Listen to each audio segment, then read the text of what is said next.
Olá, meu nome é Flávia Simões de Araújo e hoje entrevistarei Renato Dias, que é sociólogo especialista em políticas públicas pela Universidade Federal de Goiás, graduado em jornalismo pela Alfa, mestre em Direito e Relações Internacionais pela Pontifícia Universidade Católica de Goiás, autor de 7 documentários sobre direito, memória e verdade exibidos na TV e de 20 livros-reportagem publicados. Ganhou 20 prêmios, dentre eles o Latino-Americano de Livro-Reportagem. Nós gostaríamos de começar a entrevista pedindo para que o senhor discorresse acerca das 2 temáticas escolhidas nos livros Luta Armada a Queima-Roupa e A Anatomia de um Extermínio. Olá, Flávia de Araújo, é um prazer participar de um fórum da Universidade Federal de Goiás, vanguarda nas pesquisas, ensino e extensão no Centro-Oeste. Os 2 temas abordam tempos sombrios na história republicana do Brasil, da ditadura civil-militar. Civil, porque houve colaboração não só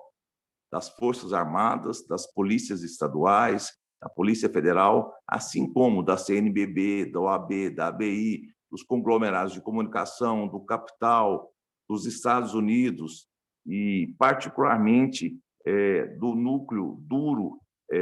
da elite política do país, com aval do Congresso Nacional e também do Supremo Tribunal Federal.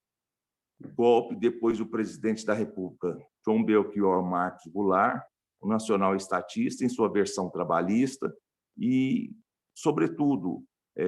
pós a decretação do ato institucional número 5, a esquerda começou a desencadear ações armadas, mesmo que antes já houvesse tiros espocando pelo país. A Ação Libertadora Nacional saiu na frente junto com a Vanguarda Popular Revolucionária.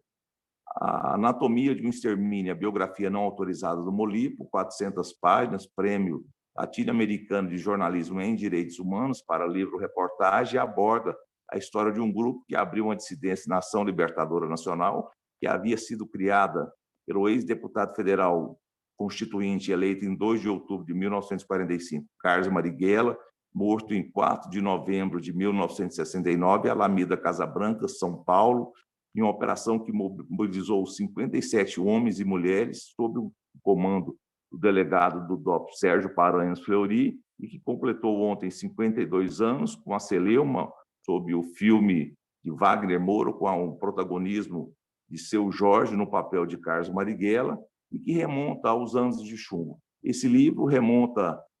à história do Molipo, criado em 1970 em Havana,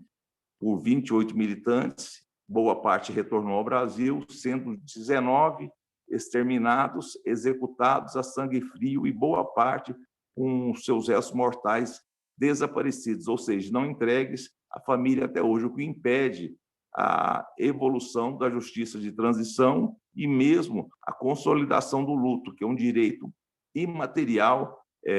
um patrimônio imaterial da cultura da humanidade. Esse livro de 400 páginas tem uma pesquisa de fôlego e conta os detalhes das execuções a sangue frio dos militantes e a máquina mortífera montada pela União sob o milagre econômico, onde os ricos ficaram cada vez mais ricos, os pobres cada vez mais pobres. E nos porões a tortura corria solta. Já a queima-roupa conta a história de Arno Praz, um ex-seminarista que fez opção pelo curso de Direito na Universidade de São Paulo, graduou-se ao lado de Dalmo Dallari, fez opção pela luta armada,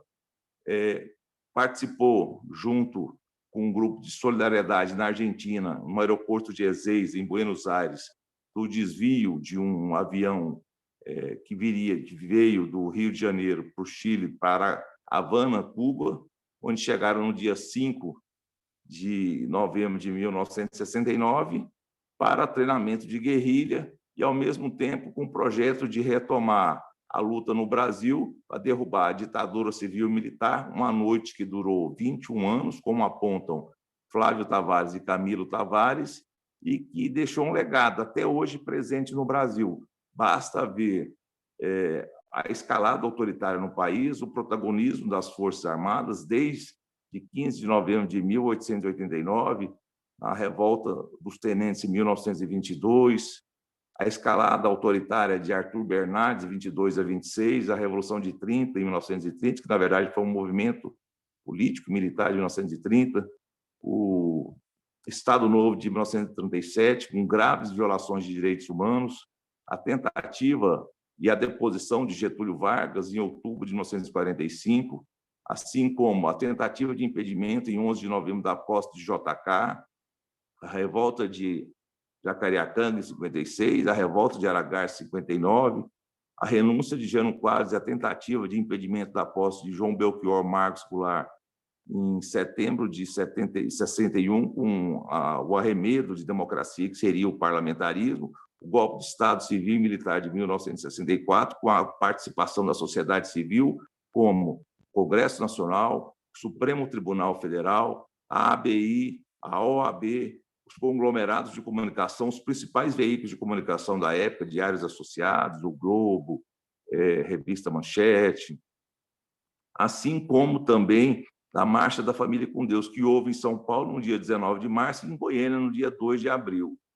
E, além disso, o AI-5, em 13 de dezembro de 68, que permitiu a aceleração de medidas mais radicais da esquerda no Brasil, com a opção pela luta armada, como a criação da Ação Libertadora Nacional, que leva à criação do Molipo, um grupo pequeno, mas que ousou fazer um barulho e acabou dizimado pela repressão. 7 militantes em Goiás, entre eles Maria Augusta Tomás, Márcio Beck Machado, Arno Praz, que é o personagem que é o fio condutor da história de A Queima-Roupa. É uma história que mostra que o passado ainda assombra o presente, a justiça de transição no Brasil é tardia e incompleta, ao contrário da Argentina, que mandou para a cadeia e em que os torturadores e responsáveis por violações de direitos humanos morreram na prisão, como o general Videla,